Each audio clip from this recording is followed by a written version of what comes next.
Bonjour et bienvenue en tête-à-tête, l'émission d'interview de France 24. Nous sommes à New York, en marge de l'Assemblée générale des Nations unies. Et notre invité aujourd'hui est le Premier ministre de la transition du Gabon, Raymond Dongsima. Merci beaucoup, Monsieur le Premier ministre. Je vous en prie. Alors, le 30 août, le général Brice Oligui Nguema a pris le pouvoir. Et il a annoncé ceci: ce n'est pas un coup d'État, c'est un coup de liberté. Est-ce que vous êtes d'accord avec ce diagnostic ou est-ce que, comme la plupart de la communauté internationale, vous dites que c'est en effet bien un coup d'État?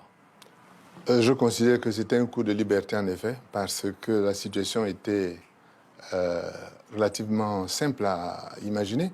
Si les militaires n'étaient pas intervenus dans la nuit du 30 août, au moment où les résultats étaient donnés, que se serait-il passé 3 heures plus tard, lorsque la population allait commencer à sortir des maisons? Mais les gens auraient commencé à protester. S'ils avaient protesté, on serait revenu au scénario de 2016. Et tout le monde connaît ce qui s'est passé, tout le monde sait ce qui s'est passé en 2016. Ça veut dire des affrontements entre la population et l'armée, des blessés, des maisons attaquées, etc. Est-ce que c'est ce qu'on voulait? Non.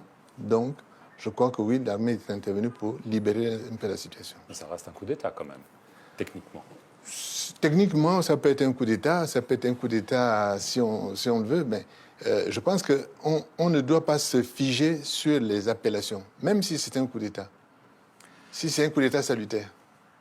Coup d'État salutaire, dites-vous. Alors, quand le général vous a appelé pour vous proposer d'être Premier ministre, est-ce que vous avez hésité? Vous avez été Premier ministre vous-même sous Ali Bongo, ça remonte à une dizaine d'années. Vous êtes ensuite passé dans l'opposition, vous avez été candidat. Est-ce que vous vous êtes dit... Oui, j'ai hésité.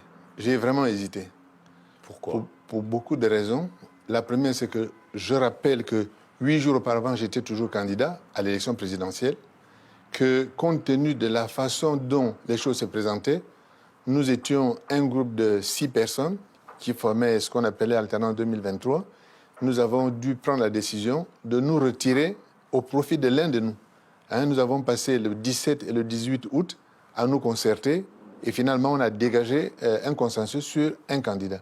Ça veut dire qu'en acceptant de prendre la fonction de Premier ministre, tel que ça a été déclaré, j'acceptais de renoncer à me présenter candidat au sortir de la transition. C'était difficile à prendre comme décision. Est-ce que ce n'est pas aussi parce que vous vous êtes dit, je suis un civil et je vais servir d'alibi démocratique à un régime militaire? Non, je n'ai pas voulu servir d'alibi. Je ne veux pas servir d'alibi. Ce que j'ai dit, c'est qu'il faut être cohérent parfois. Et la cohérence, c'est de dire, il faut mettre la main à la pâte. Parce que si on laisse les militaires entre eux, ben, ils feront des choses qui ne nous plaisent pas forcément. Tant qu'ils sont dans une disposition d'esprit qui laisse la porte ouverte à la négociation, à la discussion, eh bien, il faut venir et non pas se mettre au bord de la route et critiquer le convoi qui passe. Il faut se mettre dans le combat. Est-ce que, de ce point de vue-là, le général Nguema vous a donné des assurances? Ce que nous a dit le général Oligui Nguema, c'est qu'il m'a remis une feuille de route. Et cette feuille de route, elle porte sur, en premier lieu, la restauration des institutions.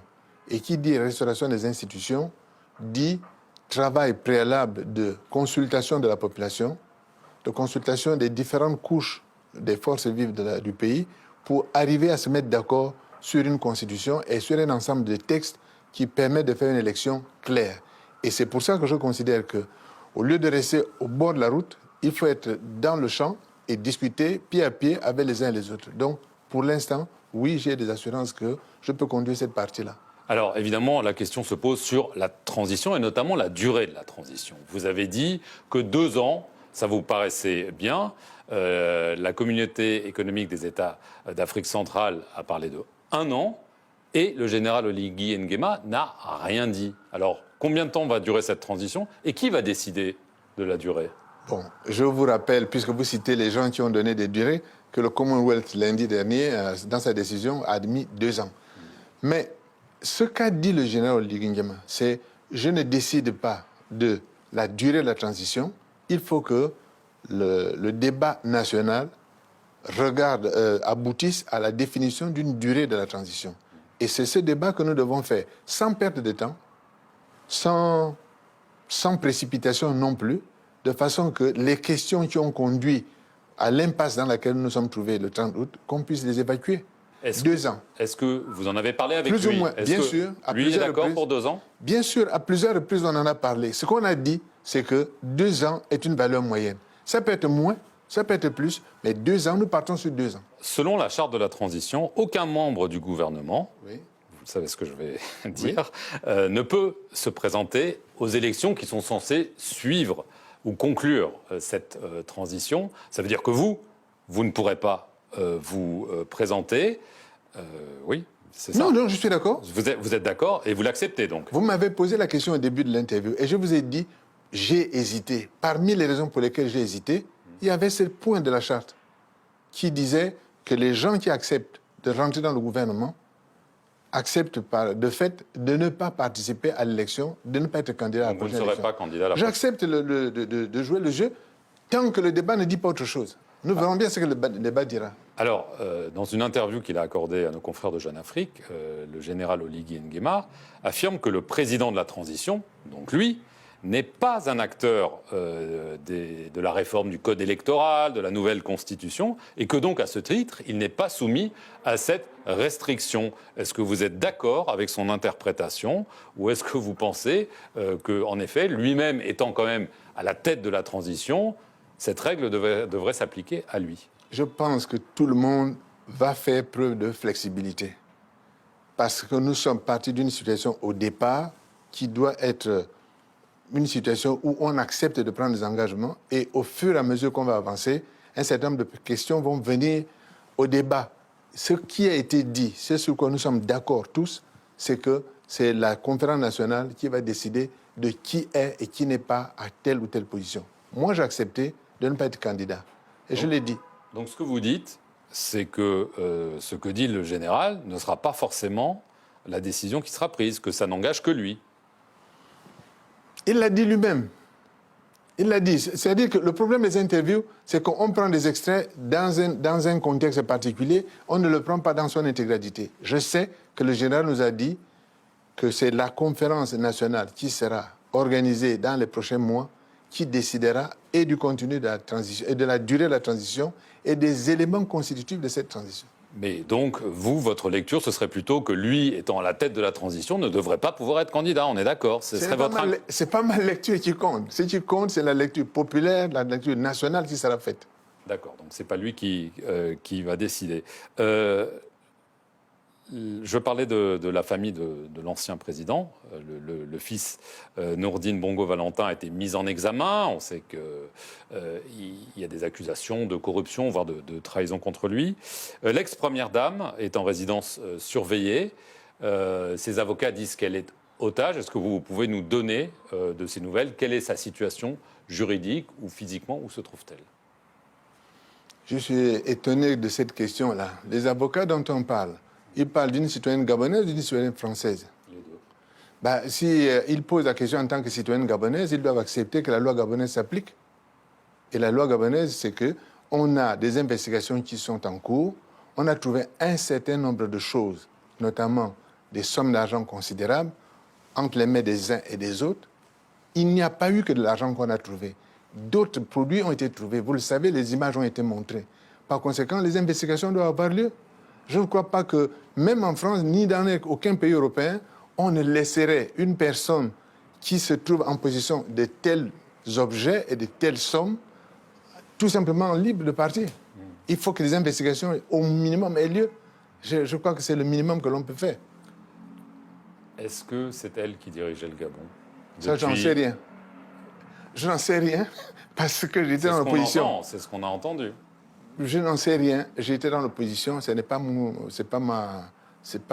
je ne suis pas en capacité de répondre sur le fait qu'elle dirigeait ou elle ne dirigeait pas le Gabon. Alors, il y a des accusations donc très graves. Hein. Vous dites qu'il y a des découvertes qui ont été faites. Les images ont été montrées, ce n'est pas moi qui le dis. Les images sont là. On est d'accord sur les images. Après, on peut en faire ce qu'on veut. Mais le président, l'ex-président, le président déchu, dorénavant, Ali Bongo, lui, n'est pas en résidence surveillée.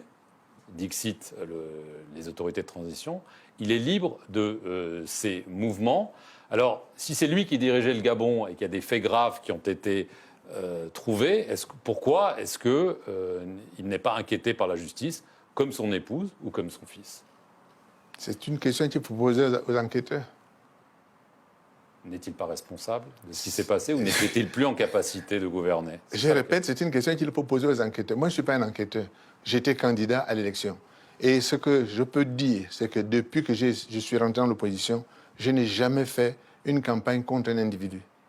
Jamais, vous trouverez dans tous mes débats, je ne parlais pas de M. Ali Bongo. Je parle d'un système qui ne marche pas bien. Donc, si maintenant des changements sont survenus et que des enquêtes ont lieu, ce sont les enquêteurs qui doivent nous dire pourquoi tel se retrouve arrêté et tel autre pas arrêté. Moi, je ne suis pas en capacité de répondre à cette question. Alors, juste en conclusion, le général Oligui Nguema était très proche C'était le chef de la garde. du pouvoir, voilà, très proche de la famille. Donc évidemment, beaucoup pensent que finalement, oui, c'est un coup d'État, mais c'est surtout une révolution de palais qui dit on va changer, on va tourner la page de l'ère Bongo.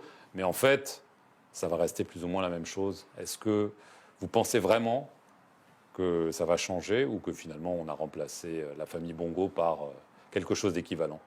L'avenir nous le dira. Parce que si je réponds maintenant, non, ça ne va pas changer, je fais un procès d'intention aux gens.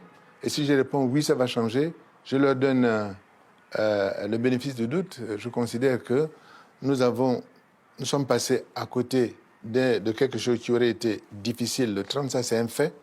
Aujourd'hui, nous sommes 3 semaines plus tard. Nous essayons de nous mettre en place, de nous organiser pour gérer différemment les choses. Est-ce que ça va se faire tel qu'on l'annonce au départ? Ça, je ne peux pas le dire maintenant. Ce que je mets sur la table, c'est ma bonne foi et je suis dedans. Maintenant, je joue le jeu et je veux bien voir en demandant que ce qui m'a été promis publiquement soit respecté. Et ce qui m'a été promis, c'est une feuille de route qu'on m'a donnée et les moyens de suivre cette feuille de route. C'est ce que je fais. Et pour l'instant, je n'ai pas de raison de me plaindre de ce que cette feuille de route ne soit pas respectée. Et si jamais vous sentez que vous n'êtes pas écouté et que les promesses ne sont pas respectées, vous n'hésiterez pas à partir? Ça, l'avenir appartient à Dieu. Merci beaucoup Raymond Ndongsima d'avoir Merci. répondu aux questions de France 24 et merci à vous d'avoir regardé cette émission depuis New York. Merci.